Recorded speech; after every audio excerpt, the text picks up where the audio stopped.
जय हिंद। आज हम इस वीडियो में बात करने वाले हैं कि एनसीसी में कौन कौन सा रैंक होती है। जैसे कि हम इंडियन आर्मी को देखते हैं, किसी आर्मी पर्सन को देखते हैं, स्टेट पुलिस को देखते हैं। उनके कंधे पे एक स्टार लगी होती है, हाथों में फितियां लगी होती है, स्ट्रिप होती हैं। वो उनका एक रैंक होता है, एक आइडेंटिफिकेशन होती है उनकी। ठीक है, उनका पोजीशन क्या है अपने डिपार्टमेंट में।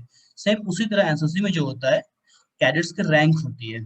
ठीक है, उनकी पोजीशंस क्या है, उनका अचीवमेंट क्या है, उन्होंने कितना स्ट्रगल किया है। इस चीज को जो है एक देखा समझा जाए तो नॉर्मल आसान भाषा में, तो उनकी इस चीज की आइडेंटिफिकेशन होती है, उनकी रैंक क्या है, वो किस पोजीशंस में है एसएससी में। ठीक है, तो सबसे जो पहला रैंक होता है एसएससी में, वो होती है कैडेट्स की रैंक होती है। ठीक है, ये वो रैंक होती है जब कोई कैडेट एसएससी में एनरोल होता है, जब वो एसएससी में एडमिशन लेता है, बोल सकते हैं जब हम किसी स्कूल में एडमिशन लेते हैं तो हम उस स्कूल के छात्र कहलाते हैं, स्टूडेंट कहलाते हैं। सेम एज इट इज, जब कोई कैडेट्स एसएससी में एनरोलमेंट हो जाते हैं तो उस समय उसकी जो उसकी रैंक होती है, उसकी रैंक कैडेट की रैंक होती है। ठीक है, तो उस टाइम पे उसकी जो वर्दी पे जो यूनिफॉर्म होता है उनको, उस पर कोई भी रैंक या कुछ भी नहीं लगे होते हैं। ठीक है, सिंपल उनकी यूनिफॉर्म होती है, तो किसी भी टाइप का रैंक, ठीक है, स्ट्रिप वगैरह कुछ नहीं लगा होता, वो नॉर्मल एक बेसिक सा कैडेट्स होते हैं।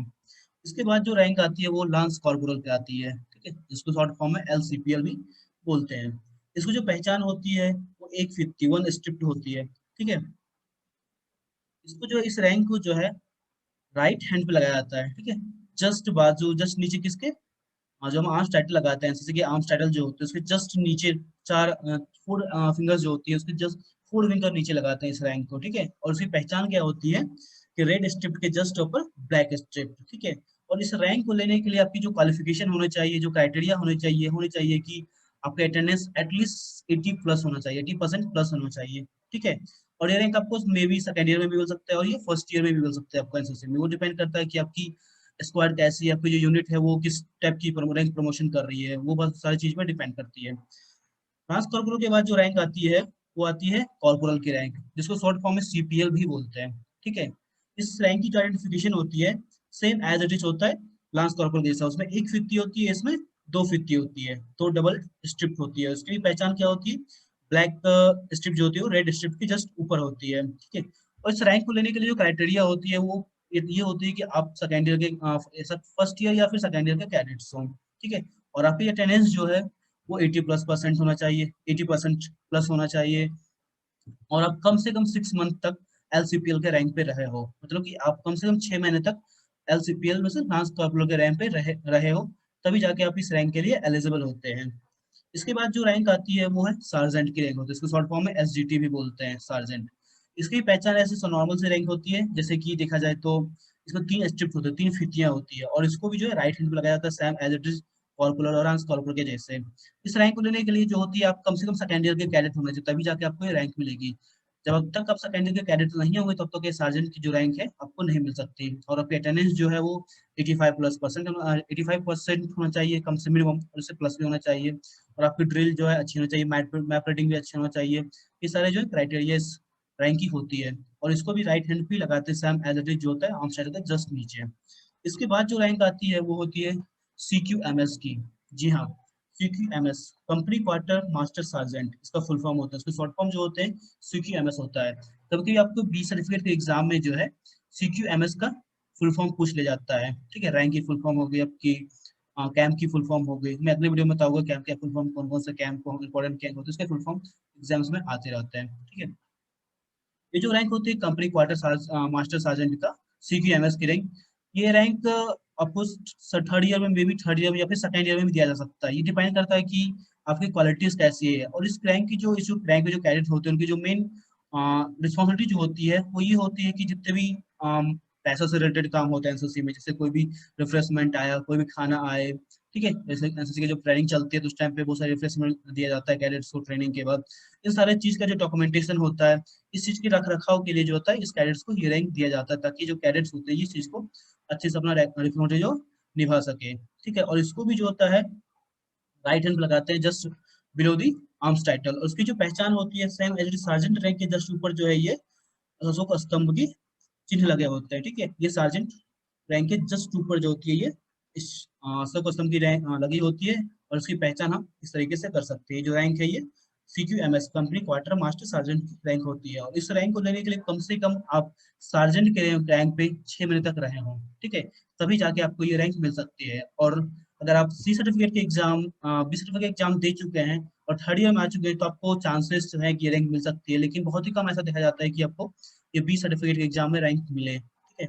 इसके बाद जो रैंक आती है वो होती है कंपनी सार्जेंट मेजर की, CSM, इसको शॉर्ट फॉर्म में CSM बोलते हैं। और इस रैंक की जो पहचान होती है, ये ब्लैक बेल्ट होती है, ठीक है। एसएससी में जो दिया जाता है वो ब्लैक बेल्ट होती है, और जो आर्मी वाले होते हैं, जो इंडियन आर्मी होती है, उनमें ये जो होती है गोल्डन बेल्ट होती है, ठीक है। तो एसएससी में जो होती है ये ब्लैक बेल्ट होती है, और ये व्हाइट कलर का स्तंभ होता है, उसका स्तंभ जो होता है वो व्हाइट कलर का होता है। इस रैंक की ये पहचान है, और इस रैंक को जो है राइट हैंड में पहना जाता है, ठीक है।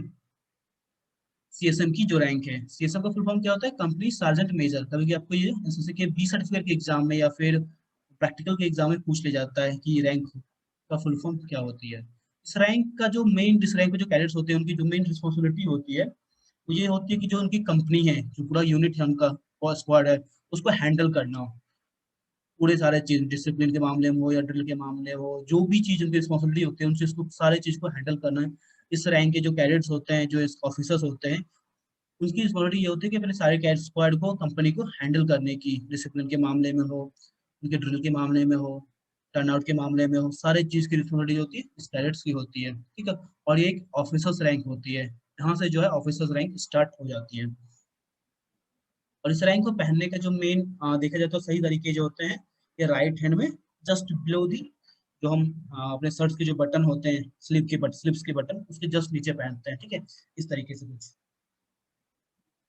उसके बाद जो रैंक आती है वो आती है अंडर ऑफिसर, यूओ। कहीं कहीं इसको जूनियर अंडर ऑफिसर या कैडेट अंडर ऑफिसर बोला जाता है, ये सारे चीज का मतलब एक ही होता है, ठीक है, अंडर ऑफिसर।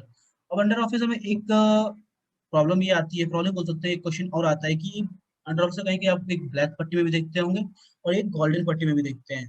ब्लैक पट्टी का मतलब ये होता है कि उस कैडेट से कोई भी अंडर, सॉरी, जो नेशनल लेवल का कैंप किए हैं वो अटेंड नहीं किया। और जो गोल्डन पट्टी होती है अंडर ऑफिसर की, जो गोल्डन पट्टी की रैंक होती है, ये चीज इंडिकेट करती है कि जो कैडेट्स हैं, जो ऑफिसर्स हैं, ठीक है, वो कोई नेशनल लेवल का कैंप, जैसे RDC हो गया, TSC हो गया, AITSC हो गया, जो भी नेशनल लेवल के कैंप होते हैं उसको अटेंड किए हैं, ठीक है। अटेंडेंस की तभी जाके उन ऑफिसर्स की जो होती है, कैडेट्स की होती है, गोल्डन पट्टी लगती है, ठीक है। और इस रैंक को लेने के लिए जो मेन क्राइटेरिया होती है, जो मेन क्राइटेरिया होना चाहिए कि आप एटलीस्ट 6 मंथ तक सार्जेंट के रैंक पे रहे हों, ठीक है, कम से कम आप 6 महीने के लिए सार्जेंट के रैंक पे रहे हों, और आप बी सर्टिफिकेट एग्जाम अच्छे मार्क्स से, दैट मीन्स की अल्फा ग्रेड के साथ पास हुए हों। मिनिमम B+ तो आपका होना चाहिए, अच्छे मार्क्स, दैट मीन्स अच्छे गुड मार्क के साथ आप बी सर्टिफिकेट एग्जाम पास किए हों, और आपकी ड्रिल और आपके जो थ्योरेटिकल पार्ट्स हैं वो थोड़ा स्ट्रॉन्ग हो, तभी जाके आपको जो है ये अंडर ऑफिसर का रैंक दिया जाएगा।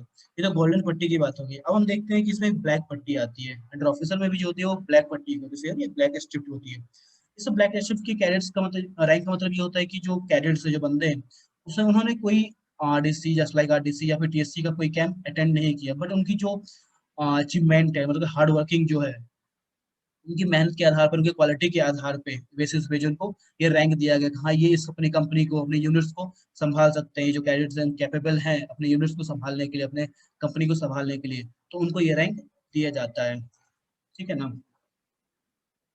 अब इसके बाद जो आती है रैंक, वो होती है सीनियर अंडर ऑफिसर, SUO। जो एनसीसी में जो टॉप मोस्ट रैंक होती है वो सीनियर अंडर ऑफिसर की होती है। कभी कभी आपको ये क्वेश्चन पूछ दिया जाता है बी सर्टिफिकेट या सी सर्टिफिकेट एग्जाम में, एनसीसी में सबसे हाईएस्ट रैंक कौन सी होती है, तो वो जो रैंक होती है वो होती है सीनियर अंडर ऑफिसर। और कभी कभी क्वेश्चन पूछा जाता है कि एनसीसी में सबसे लोएस्ट रैंक कौन सी होती है, सबसे लोएस्ट जो रैंक होती है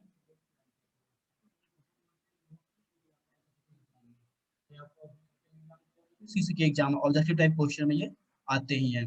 most highest rank in NCC, that is called senior under officer या फिर SUO। उसका फुल फॉर्म आपको कहीं पूछ लेगा SUO का फुल फॉर्म क्या है, तो उसका फुल फॉर्म क्या है, सीनियर अंडर ऑफिसर। और UO का फुल फॉर्म क्या होता है, अंडर ऑफिसर, ठीक है।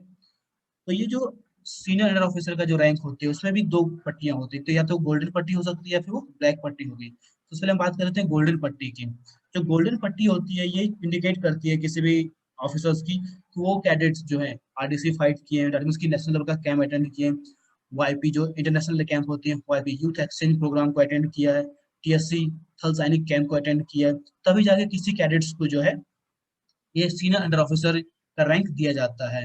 और इस रैंक को लेने के लिए जो क्राइटेरिया होती है वो कम से कम 6 मंथ तक आप जो है अंडर ऑफिसर के रैंक पे रहे हो या फिर जूनियर अंडर ऑफिसर के रैंक पे रहे हो, वो सेम चीज होती है, अंडर ऑफिसर बोल लो आप या जूनियर अंडर ऑफिसर बोल लो, ठीक है। इस रैंक को लेने के लिए कम से कम 6 मंथ के लिए आप जूनियर अंडर ऑफिसर के रैंक पे रही हो, तभी जाकर आपको प्रमोट करके सीनियर अंडर ऑफिसर बनाया जाएगा।